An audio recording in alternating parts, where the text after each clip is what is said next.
like to story. introduce you to David Prince. David is a long time, over a decade athlete using LiveO2, both for, I'll call it personal performance. So David is politely known as one of the fastest people around. He's set a few world records if memory serves.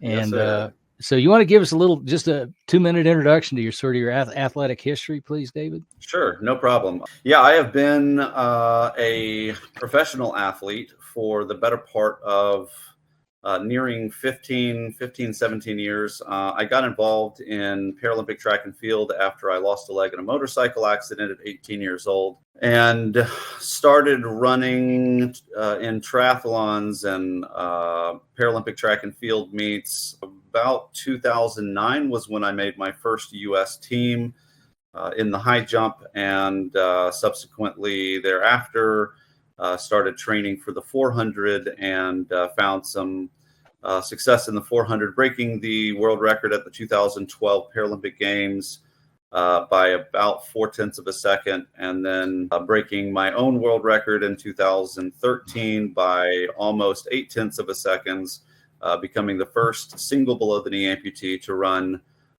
below 50 seconds at 49.87. I have been involved with LiveO2 and the altitude contrast training for about 11 years. I first started using it after I had a severe knee injury in 2011. I used it for the first time in 2013 at IMG Academy, and went on to break the world record in the 400 and 200 at national championships in 2013. Like I said, becoming the first single below the knee amputee to run under 50 seconds at 49.87. And I was 30 years old.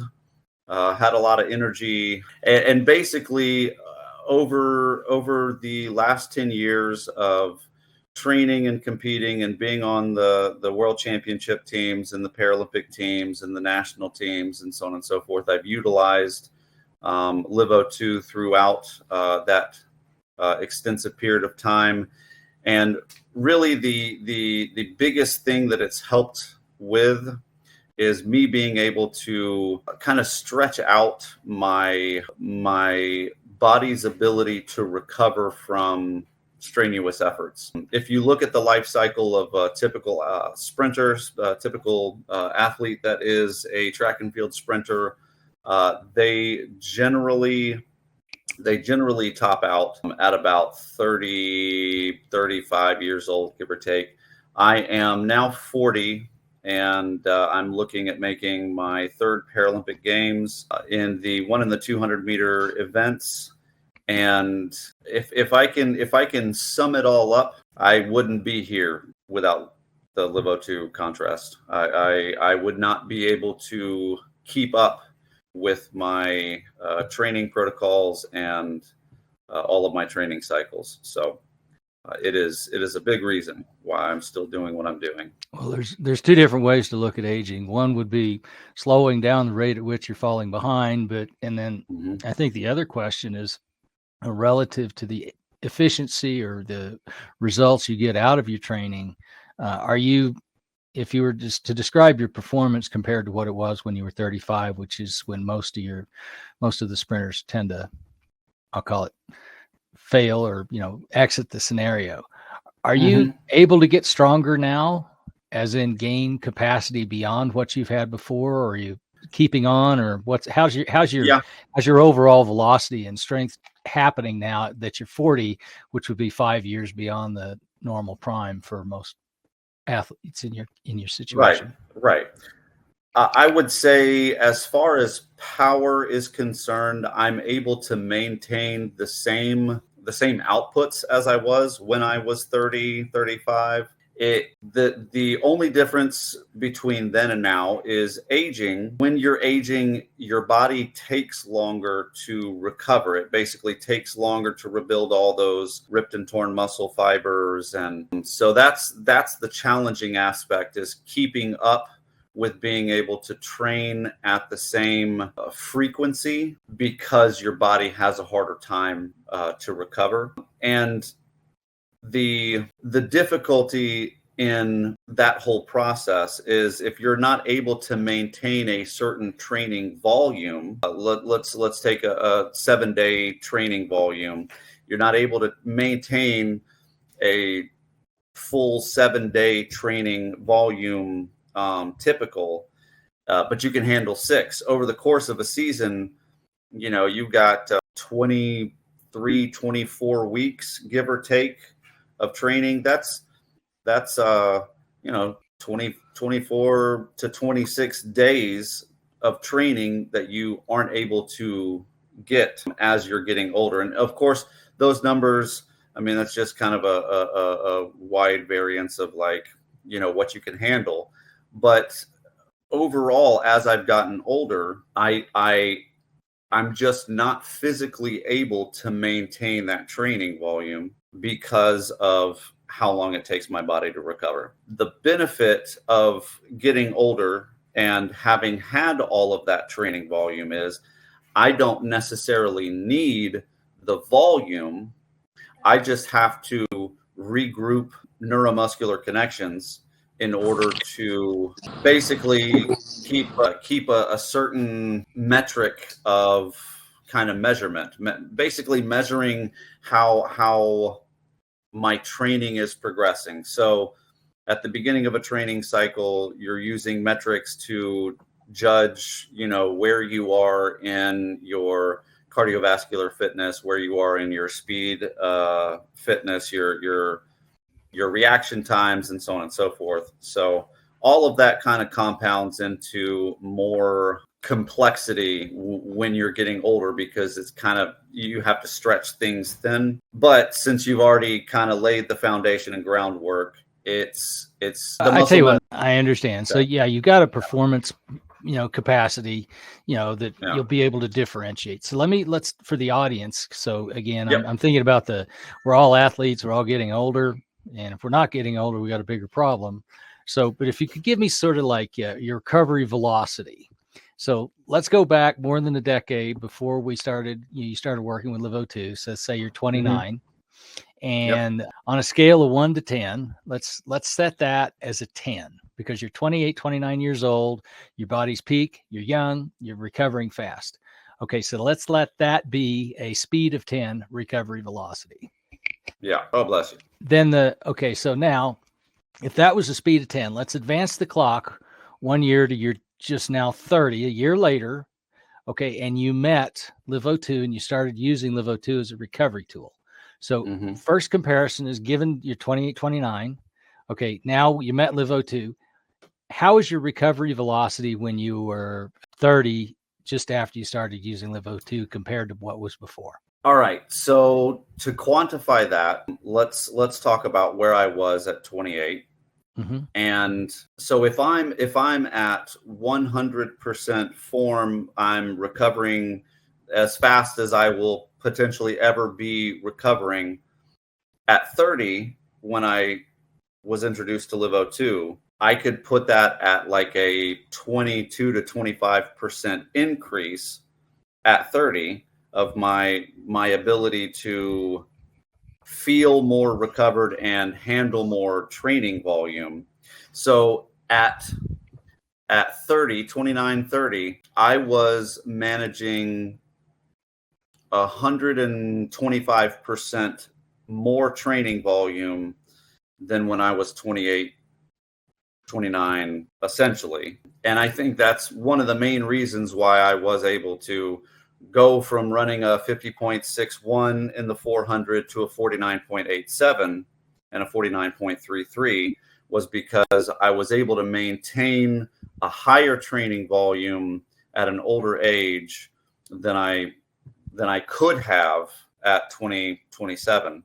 Now, if I'd have been introduced to LiveO2 at 27, then, at 30, that number probably wouldn't have been as high. But again, apples to oranges. So, yeah.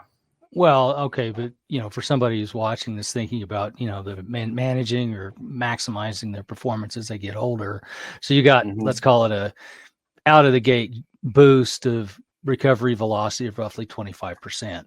So even though you're 2 years older, you still were recovering 25% faster than you could when you were younger. Okay, now let's roll the clock forward to the age of 35. So if your recovery velocity was 10 when you were 28, it was at 12 plus when you were 30. Yep. By the time you became 35, how would you score your recovery velocity at the age of 35? And I believe you said you were still setting records when you were 35. Yeah, I was running, 35. I was running probably a slightly decreased amount just because of, life circumstances and so on and so forth.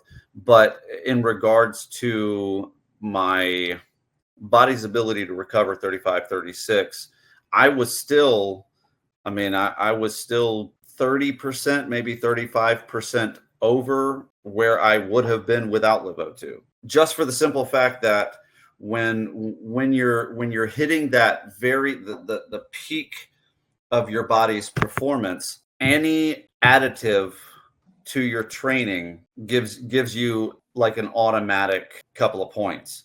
So doing LiveO2 consistently during that period of time meant that I was maintaining a 30-year-old recovery pace. Now, as I've gotten older, it has kind of slowed down just because of let me stick with the quantitative model.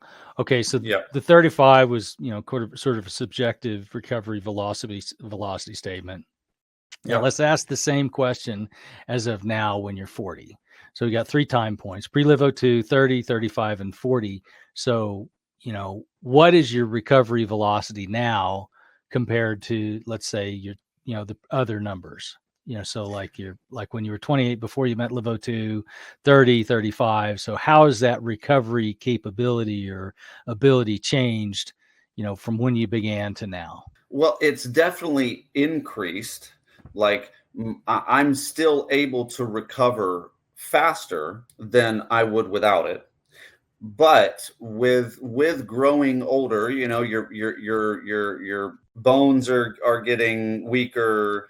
Your any kind of overtraining for a 40-year-old would mean injury. And so, LiveO2 has staved off all of those, minor injuries, but it doesn't mean that I don't deal with like muscle soreness or like, I have a single foot, and it is the foot that does all of the balancing and all of the stabilizing when I run, when I walk, when I lift, when I do all that stuff. So my metatarsal bones and my ankle it's very, I'm 40. It feels like a 40-year-old ankle. So the recovery aspect, sometimes I might be recovered from a training session, but those nagging, small little issues that have just kind of compounded over years and years and years of,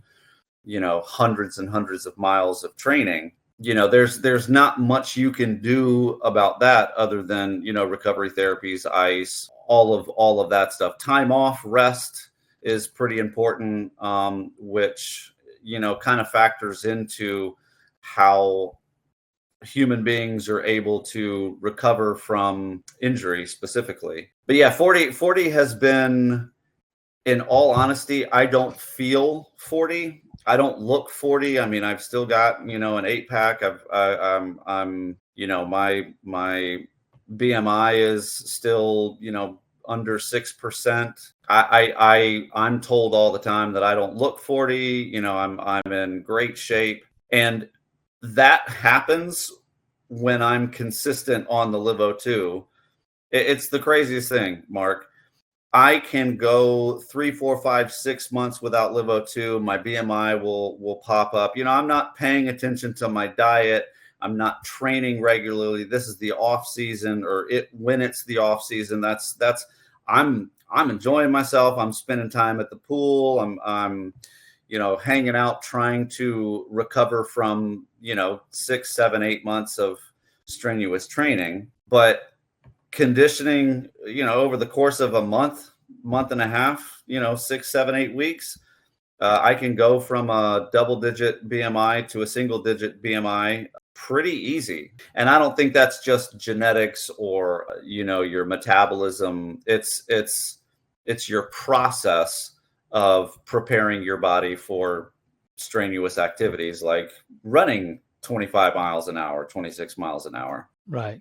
Well, okay. So let me zoom out. So, I was trying to, and thank you very much for all that. So I was trying to be quantitative in terms of, you've got an older athlete. We've got a lot of sports teams and other people that are thinking about adding LiveO2 to their deck.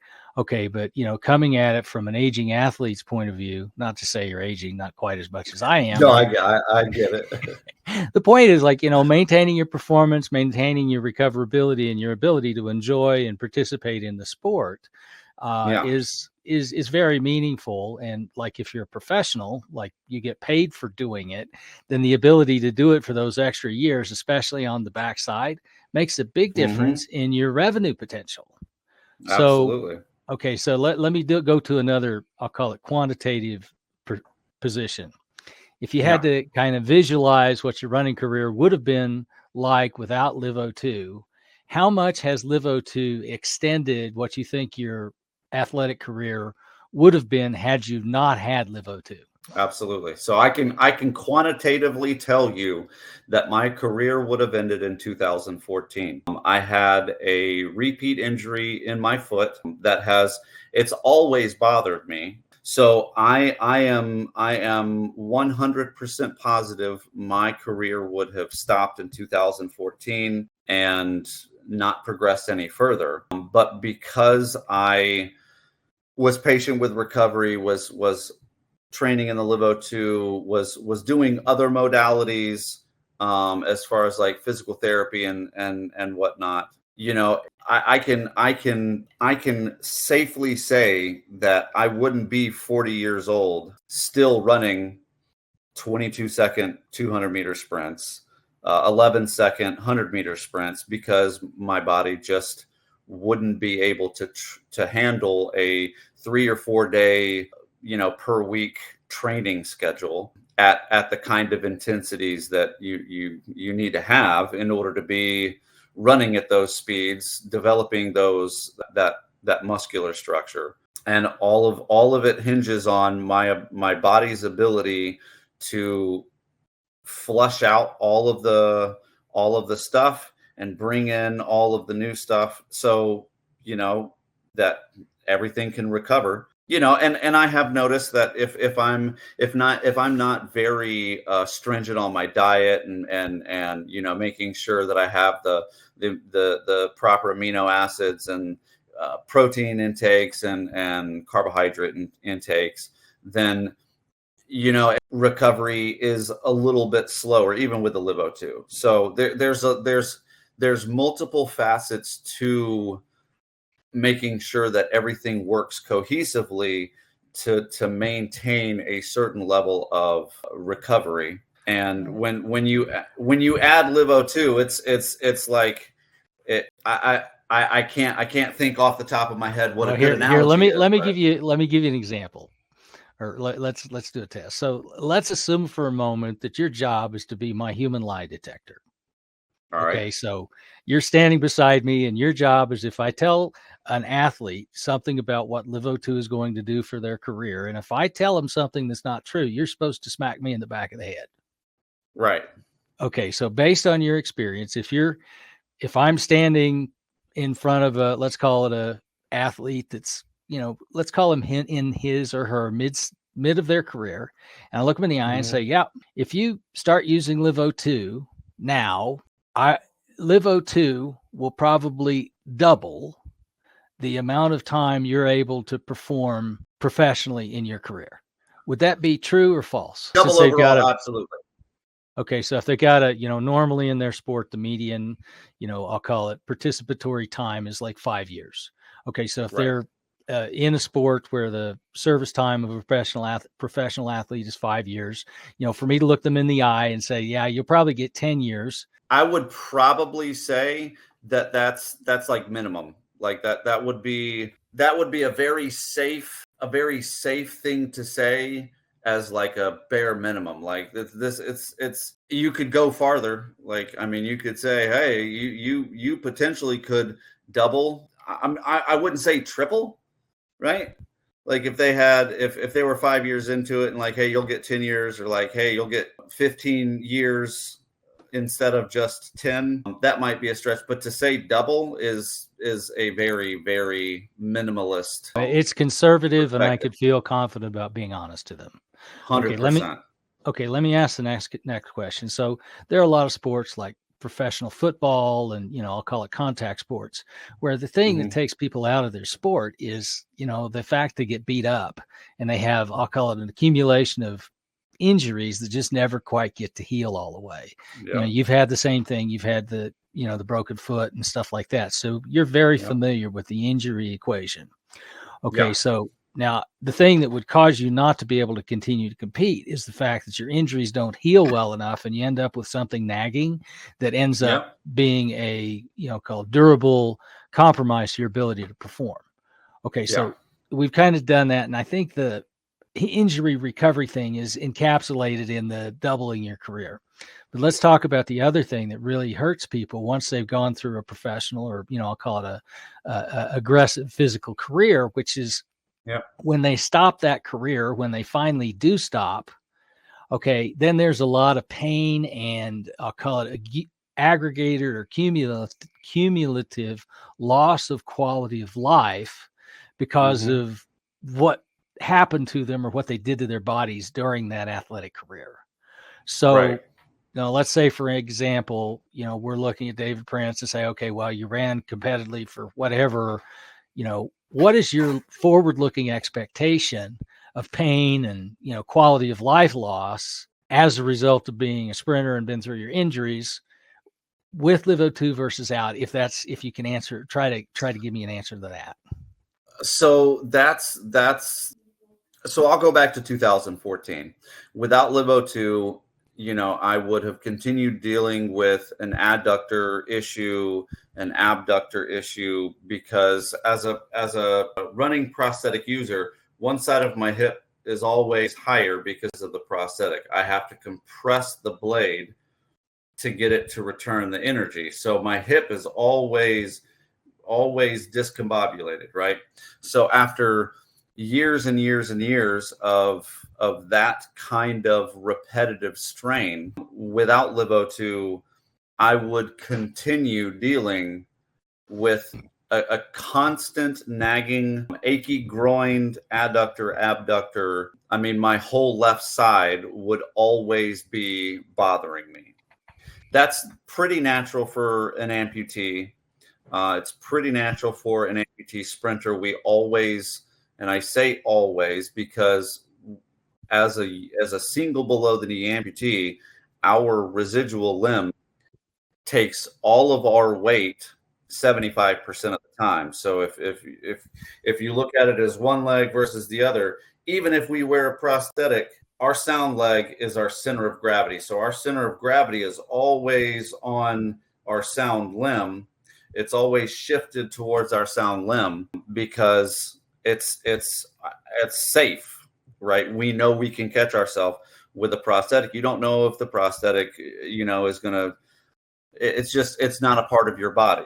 So with the LiveO2, because I have been able to maintain a certain level of health and fitness, all of those things I can feel when they start to happen and make adjustments in training, make adjustments with my recovery protocols, not just like, hey, I need to do an extra LiveO2 workout before my training or after my training. I can add or take away depending on the volume and my time, and basically balancing it with work and everything else. But it would be a night and day difference from 2014 to now without LiveO2. Okay, well, so you kind of answered the question, which is, had it not been for LiveO2 in the 2014 incident, you would have been out. And then as a result also of having put out, there would have been a residual injury that would, affect your ongoing quality of life much more than it is now. So you're still going strong. I suspect if you slide the timelines forward, anything that's happened to you up to now will probably, you would say, it would help you be better than you were before, and that loss of quality of life as a result of injuries that you accumulated in your career is probably not a concern because you're not worried about losing it. Hence, you're still in your career. Absolutely. Yeah. I mean, that's for sure. Okay. So for anybody that's kind of impressed or felt like this has been, useful information, because it kind of, I've tried to quantify what would be reasonable expectations. So do me a favor and tell people what your, normal LiveO2 workout is. All right. So I've got a couple of different protocols for different phases of my training cycles. So let me try to break it down simply. When I'm conditioning, when I'm starting to build on my training cycle for conditioning, I'm doing a lot of nitrogen work. So a lot of altitude work. I'm getting on the bike and I'm starting at altitude, and I'm going through this process of trying to spend as much time, I call it in suffering, right? My first 2 or 3 minutes are at altitude. You're basically, you're not just depleting as much of the oxygen in your body as you can, but you're starting to trigger a neurological response where you're starting to get lightheaded. You kind of, I mean, if you've ever done LiveO2 and you've ever tried to see how long you can go at altitude with a medium effort or something like that, it's pretty trippy. You're definitely taxing yourself, but at the same time, you don't really feel lactic. You don't really feel like, if you go really, really hard for 15 or 30 seconds, it's a different feeling when you start at altitude and you're focused more on the depletion than you are the oxygen. Right, let me inject a piece here. So David uses the LiveO2 Extreme platform, which has the adjustable hypoxia. So when he's saying at altitude, his equivalent altitude is approximately 22,000 feet. Am I correct? Give or take. Yeah. So you're using our Extreme platform and you're doing a dwell challenge at the minimum amount of oxygen or the highest amount of nitrogen. The concept there is when I'll call it cruise at that oxygen level, you're provoking a substantial amount of EPO phenomenon. So your body's like, oh gosh, I'm working out quite literally Camp 4 level altitude. So your goal is to more or less optimize your aerobic or oxygen carrying capacity, also your oxygen reserve capacity, so that when you go out to sprint, you've got a functional reserve. Is that a correct assessment of your protocol model? Yes, because if you're depleting your body's oxygen and you're spending a longer time at that altitude, at that effort level, and then after that period of time you sprint, everything in your body says no, everything in your brain says no, and it becomes just automatic function that this is what I'm telling myself to do. This is what I have to do. I know I can't breathe, but I'm going to get oxygen in just 15 seconds. And so I don't know the professional term for it. You just had some stuff that was pretty good, but it's a mind over matter. You have to do those kind of things to be able to be able to handle the volume of training at that high of a level, cardiovascularly speaking. Let me ask you: are you using a pulse oximeter during this particular type of session? No, just because. I mean, in all, I have one. I just don't use it because I use an assault bike.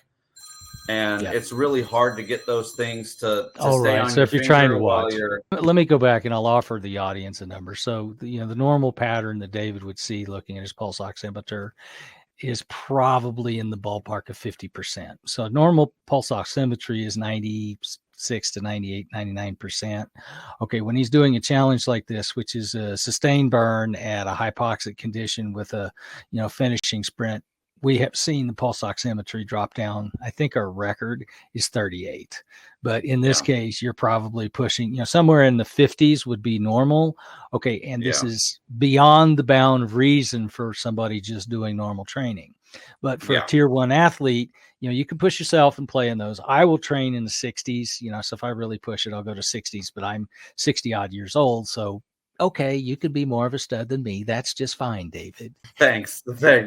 Yeah, you're welcome. I honestly, I would love to see how low I could go, but in all honesty, if I go 38, 34, 32, I'll just keep on pushing that until I pass out, and ain't nobody got time for that. Yeah, exactly. But the principle here is that you're using your psychological conditioning, saying, okay, how far can I go? And you're always pushing that limit to say, okay, you go a little more, but you're kind of in that zone. It's like, all right, well, we're going to pass out here. But pushing yourself in that zone really, I'll call it, exercises the degree of freedom of your metabolic capacity. So if your body can optimize its efficiency with oxygen by not having enough, this is it. Okay, so all right, so that's sort of your baseline conditioning protocol where this challenge process minimizes or maximizes the challenge, thereby causing you to quote unquote get in shape as fast as possible because say you took your 4 months off, now you're getting back to it. This kind of protocol is going to really quickly help you get in shape. The other thing that's going to happen is because you're pushing yourself into an anaerobic challenge state because there's not enough oxygen, you're probably going to shift into lactic acid. And then the other thing that's going to trigger is when that lactic acid hits the pituitary gland, you're going to get an HGH release. So, and this is kind of often a different protocol with when you go to that zone of anaerobic training, the HGH, human growth hormone, is also going to help expedite your recovery and have other physiological benefits. Now that's a sidebar. Okay. So if I understood you, how long are you doing this protocol?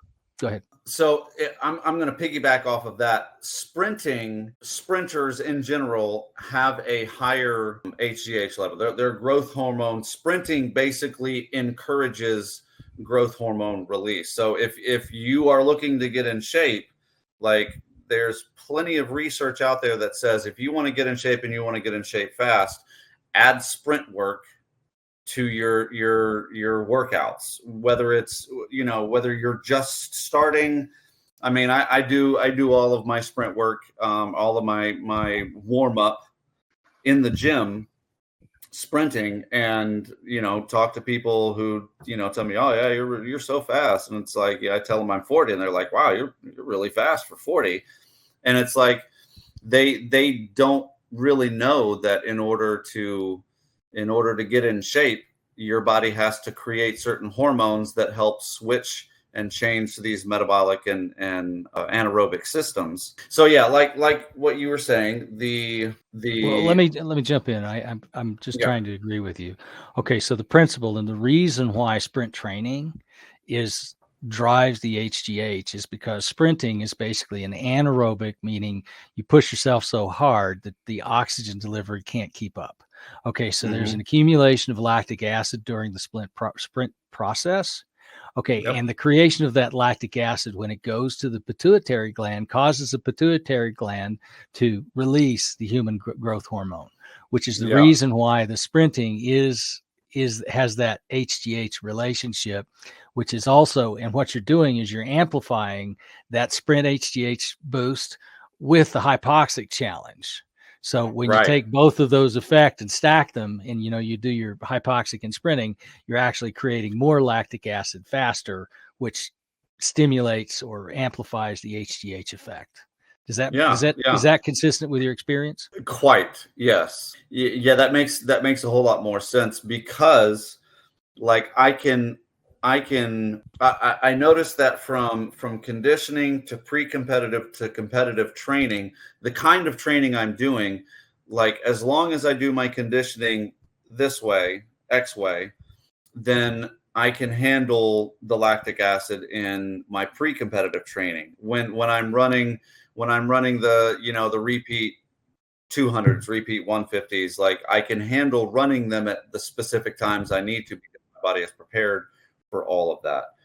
And if the LiveO2 is helping my body create a more efficient pathway of dealing with lactic acid while still biologically tripping that little signal in your brain to release HGH in your pituitary gland, then it's basically it's helping your body handle more lactic acid while also putting more. I mean, it's a trick, it's a little brain trick. Well, there's the brain trick part of it, and then the other thing that happens, and I'm going to bring the last conversation to another close. Okay, so one of the other special elements of your career here is that you're 40 and still pretty much going strong. So since you've been doing this for the past decade, all the extra HGH that this training algorithm has created has had an aggregate effect on your overall performance, meaning because that's probably part of the mechanics of why you're having a much longer career than you would have otherwise. So it's this, steady supply of naturally created HGH that has, made you quote unquote age slower as an athlete than you would have otherwise. So, there's that, which is probably part of why you felt so comfortable with not hitting me in the head when I says, yes, LiveO2 will, double or more your athletic career because it's going to keep you younger, longer, and keep you able to perform longer. Okay. So absolutely. Okay, so that's, now we're getting into, like a hormone related phenomenon. So, So to say that the other way is if you use LiveO2, getting older isn't quite as hard on you.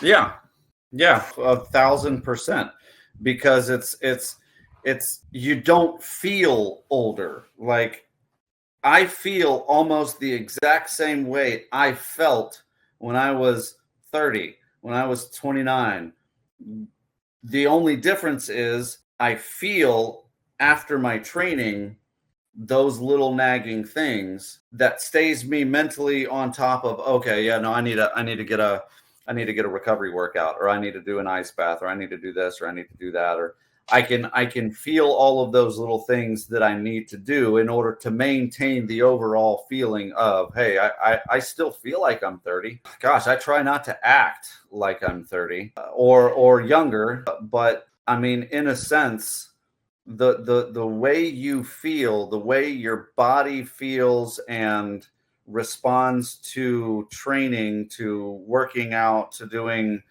whatever it is that you're doing, that plays a big role in your mental health, your psychological health. It makes a big difference in how you're able to live without anxiety, because your health, your physical health is so closely tied to your mental health.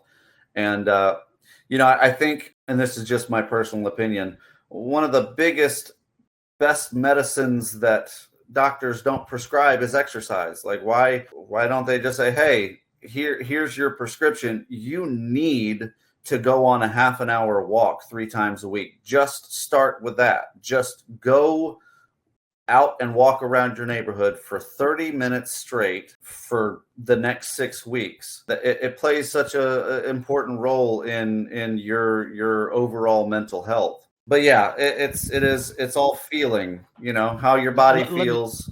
Well, exactly. You can't be happy if your body's miserable. So having a happy mind, happy heart is just not possible.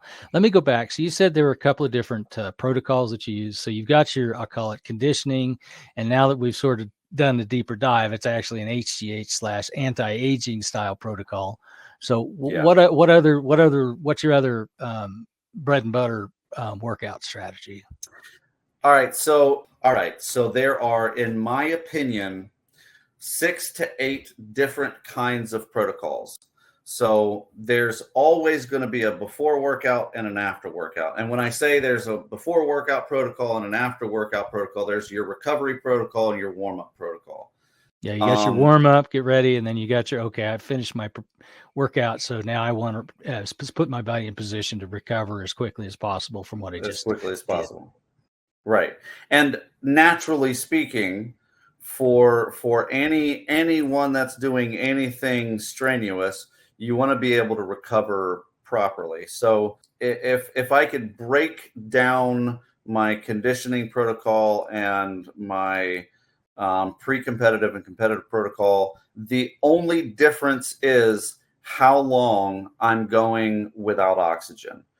So the conditioning is I'm trying to go the first 3 minutes without oxygen, and then I'm trying to do a 30-second sprint without oxygen. And then as soon as I finish that 30-second sprint, I'm switching on the oxygen and I'm breathing oxygen for about a minute. So I'm not really doing any oxygen sprinting. I'm just sprinting during the altitude arena, and then recovering with the altitude. And so it's basically 30 seconds without oxygen, and then just a minute with oxygen. And so it's basically just 30 a minute for anywhere from 3 to 5 30-second sprints. And then you're recovering with about 2 minutes of oxygen.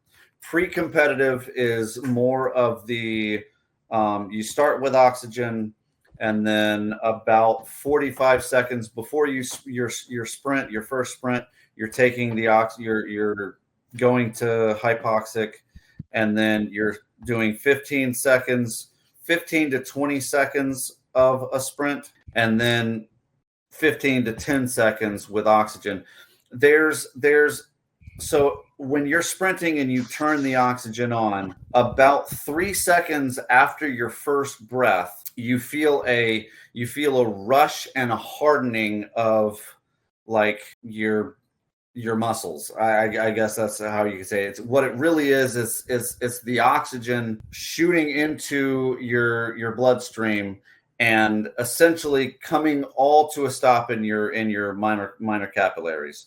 And it feels hard. Your blood vessels, like everything feels really hard, but then your body trips and starts, cycling the oxygen in through all of your bloodstream, not just the very end of those little minor capillaries. And so you get your second wind, and you're able to push through that next 10 to 12 seconds of that sprint at the same pace that you're trying to maintain a level and consistent pace throughout that whole 30 seconds, even while taking yourself off oxygen 45 seconds before, it's taxing. I mean, you're gasping for breath by the time you get oxygen, and there's a lot of inner talk that you have to calm down in order to kind of not panic and want to take the mask off because you might have gone too hard. And what the reason I love using the assault bike is because you're burning everything. You're doing the arms, you're doing the legs, it's a lot harder, but it allows more muscle usage, and therefore places for lactic acid to go. I mean, yeah, when you're on an exercise bike, a stationary bike, you're just pedaling, so your arms don't really get that burny, fatiguey feeling. It's just your legs. I'm trying to go into the audience. So what I think I hear, and you correct me if I'm wrong. So when you're doing your pre-performance workout, okay, the thing that's not going to make sense to most people is, why in the world would you challenge yourself? You don't want to start your work, your competition fatigued. Okay. But what I think you're saying, and just bear with me a second, which what you're saying is you use the hypoxic very briefly, along with a high level of exertion, to set your body up get the blood flow to everything. So activating all the muscles. So what you're trying to do is establish the blood flow pattern so that the body's ramming as much blood as possible through those tissues, but only with a little bit of challenge. Then, while you're still going, you flip the oxygen. So the body rams oxygen-rich blood as deeply as possible into the tissue, so that when you finish that pre-workout or, your pre-competition, workout, what you've done is you've rammed as much oxygen into the nooks and crannies and maximized the whole body saturation, as well as opened up all of the capillaries. So when you exit that first, pre-workout, you don't want to be tired. You just want to have made sure to stimulate or trigger enough blood flow so that when you hit the body with oxygen, everything's in a carburetor sense, cleaned out, blown out like the carburetor, and maximally stocked with oxygen, so that when you go to complete, your body's starting out with a full reserve of oxygen and aerobic capacity because everything's open and fired up. Does that make sense? Yes, it does. And the only thing that I think I could add to that is that it's not that you're trying to set your body up to have as much oxygen when you need it. You're trying to set your body up to handle the oxygen or lack thereof without feeling like you're going to, you're going to fall out, you're going to pass out, or you get so fatigued. Like I don't know if anybody's ever run a 400, but it's excruciating. And the feeling that you get in your muscles after running a 400 is hands down the worst feeling that you could ever have. And in my mind, if I can train my body to get better at handling that exertion level, then anything I do is going to not exert me. I mean, if I'm literally running sprints for an hour, I want to be able to feel like I'm not running sprints for an hour. Like, yeah, I have to run this sprint and then recover for a minute or 2 minutes or 3 minutes or whatever the, effort level is.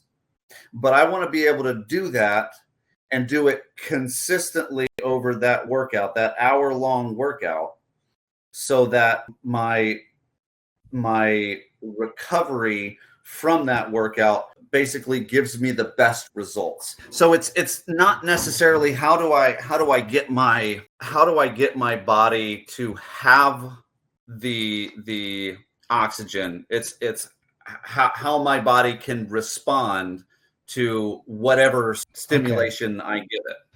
Okay, so there's two dimensions in your model here. So there's the one dimension is you want the tank fully stocked, but you also want to get a lap at the psychological preparation so that your body or your whole being is, I'll call it, prepared and braced for the discomfort that's going to come. So in your 400 meter, experience, by the time you get 2/3 of the way into that experience, it's going to feel pretty rough and suck. Hurt.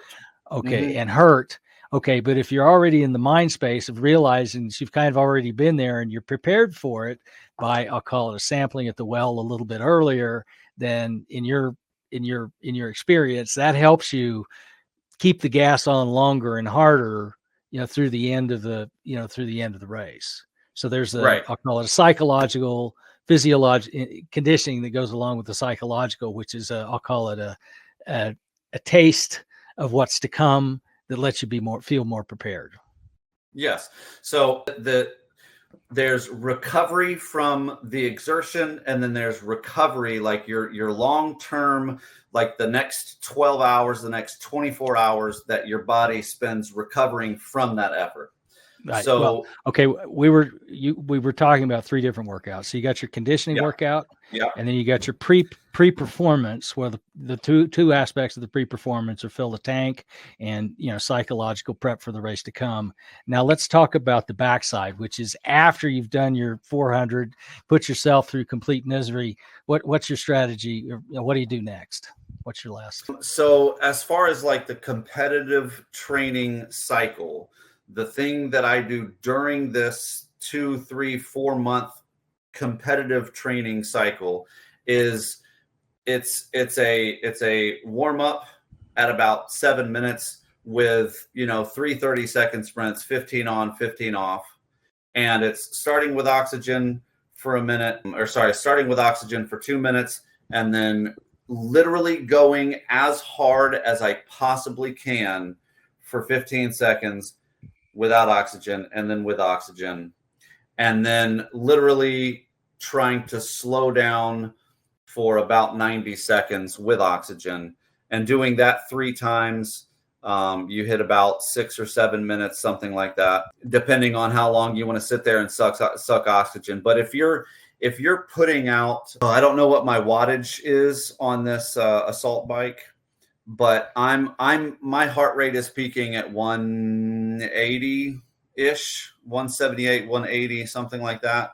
And I'm trying to maintain that peak for 30 seconds. So that competitive training, it's a 4 months. I'm trying to do that every other day at least. When the biggest difference between pre-competitive and competitive is the pre-competitive, I'm trying to prepare my body for that competitive effort where I'm going all out 100%. Mm-hmm.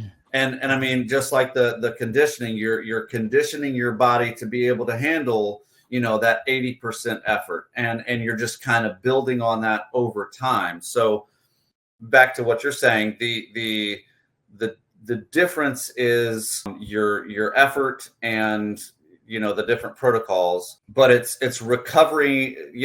I'm trying to make sure that each one of my reps is as quality as humanly possible when I'm on the track.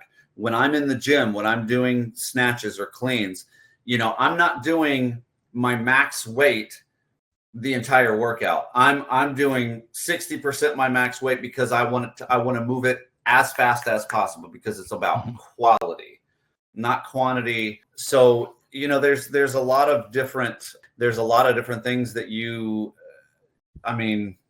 as a coach, having your kids do, as an athlete, learning and maintaining a certain understanding of your training cycles and, communication with your coach. And I honestly, working with the coach that I work with, Lawrence Seagrave, and training where I trained, he taught me so much about how to manage my own training cycles and training schedule, that I can do it all naturally without having to put too much thought or effort into it. Just building on, the conditioning, or the preconditioning, the conditioning, the pre-competitive, and the competitive. Yeah, let me and then making sure I want to put something on the table here. So, one of the things that you always have, certainly with the, football players and stuff, is they'll go out after a competition they're like, well, they usually end up feeling fatigued, tired, beat up, etc. after the competition. Mm-hmm. So our standard protocol for them is basically, what you want to do is kind of spin the system up a little bit on hypoxia. Okay. But it's almost the same thing as the pre-workout, where you spin it up as much as you can tolerate, and then you want to blast the system with oxygen. So the sprint cycle there would be, a short hypoxic interval. Okay, so if you're doing a 30-second sprint, you hypoxic for like 30 seconds before, and then you switch to oxygen halfway through the sprint. So the goal is maximize the flow to the tissue, then hit the tissue with oxygen, but you do the last half of the sprint on oxygen. So you're sprinting on oxygen. The goal there is, number one, once you finish the competitive cycle, including I'll call it the cool down or the recovery workout, is that your body is once again, like you started out, fully charged with oxygen, so that the tissue for, to heal all the micro stuff, your body has all the resources and the supply chain for additional resources open, because normally, like, people will get sore, and the whole soreness thing is a result of, they'll exert in a pattern that causes inflammation, capillary inflammation, and they'll be sore after their workout. Yep. do 1, 2, I'll call it the micro damage, but mostly that soreness, especially the lactic, what they call lactic soreness, which I don't believe it's actually lactic, is because they exert in a pattern that causes the inflammation in the capillary beds. And in this case, what we want to do is get the oxygen through there before they actually start the healing cycle. So when you blast that tissue, to challenge tissue with enough oxygen, you reverse the capillary inflammation. And so the blood flow and you restore the oxygen. What happens is if somebody exerts in a pattern that makes them sore is they've actually triggered capillary inflammation, and the lactic acid or the pH imbalance that occurs that makes the tissue sore that doesn't kick in for 12 hours is a result of that tissue being locked in an anaerobic mode. And then it produces lactic acid as a anaerobic accumulation response because the pipes that carry the fluid to and through and wash out the waste have been clogged. So if you finish the workout by opening up the pipes, then you never have that tendency for lactic soreness after the competition.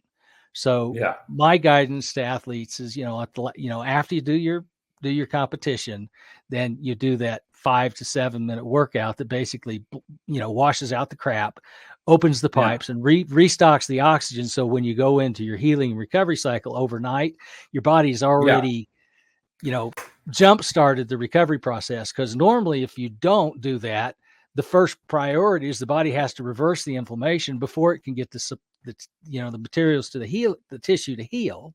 And then after it's done that, it can start actually growing back.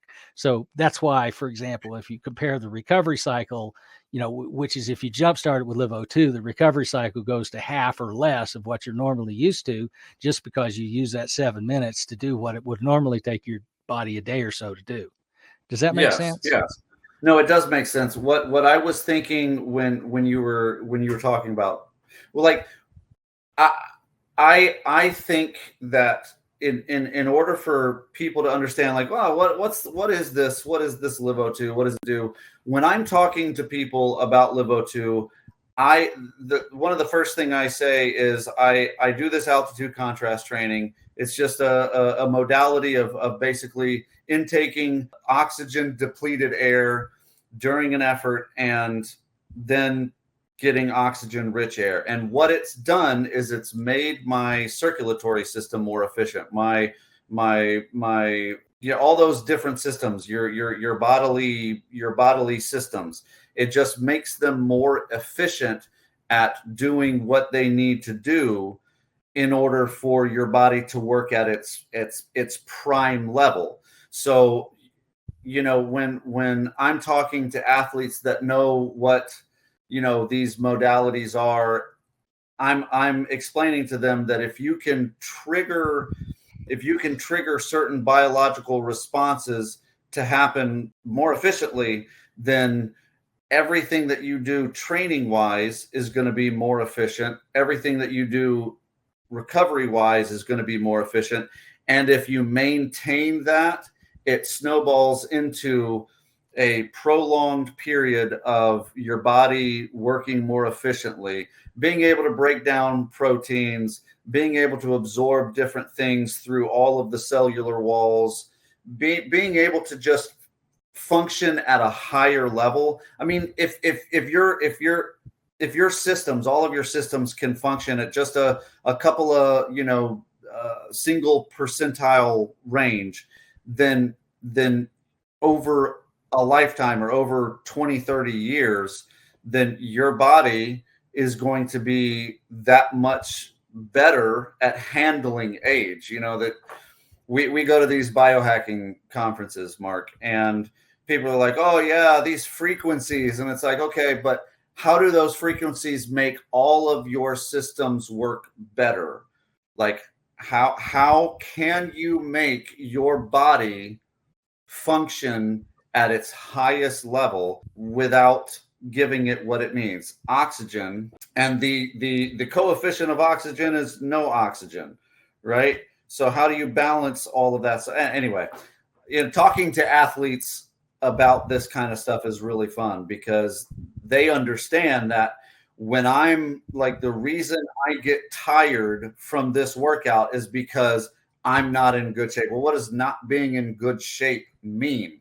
Well, I just, my cardio is awful. I hate cardio. It's like, okay, well, I don't like cardio either, but that doesn't mean I can't go and run, 3 250s at a 95% effort and do it like at a quick pace. It's like the only thing that's keeping you from doing more cardio is your fear of cardio. And the only way that you're going to not fear cardio is if you have a modality of like you get really good cardio, but you also get really awful cardio. Like it's the work. Like, when you were saying, David, you like to take yourself, I wouldn't call it masochistic, right? But I like to challenge myself. Yeah, it's close. It's very close.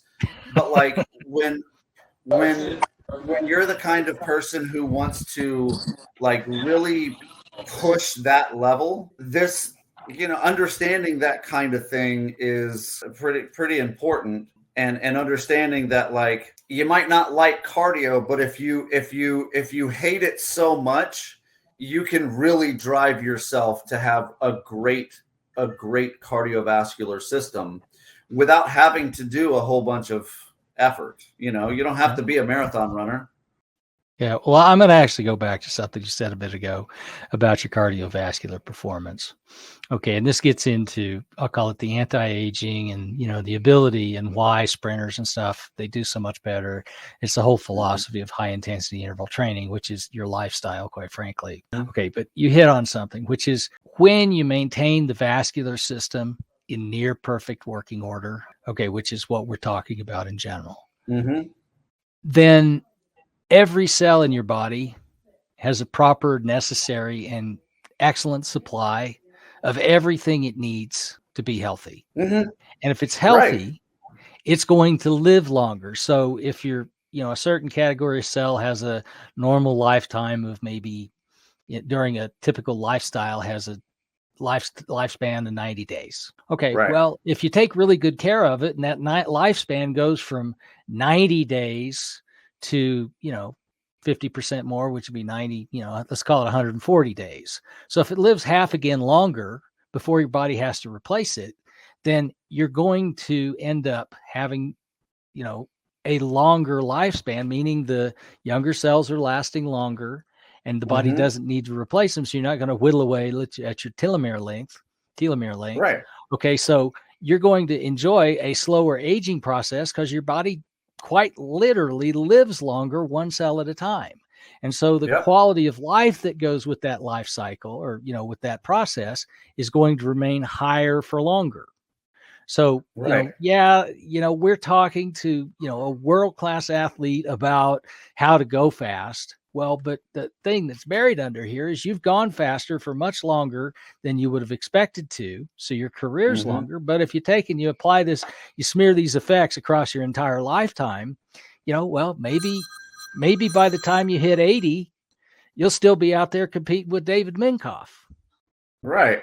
Okay, which, it's another point. So that's been his secret, which he's done a really good job. And he's still kicking ass and taking names. I think he's his 43rd Ironman. I don't know how he does it. Like it's like mad props to him. Like anything that has to do with like endurance training that like you literally start at 5 o'clock in the morning and you go swim 2, 3, 4, 5 miles. And then you go cycle, 80, 40, 60, 90, 100 miles.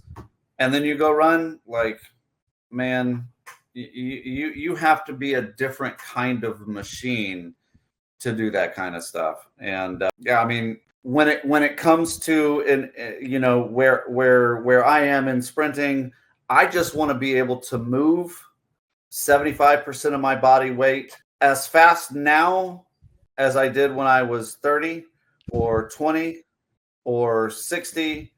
Like, I hope my ligaments and my bones stay together well enough by the time I'm, 70, 75. That's the goal, is to do everything that you can right now to set yourself up for success as you get older, because health is wealth. If you're healthy for a longer period of time than anybody else, then you're going to be wealthy. There's just no two ways about it. Well, I heard it said once, it's like, well, health isn't everything, but without health, everything else is nothing. Yes. All right, David, this has been a wonderful time. Like that. Thank you so much.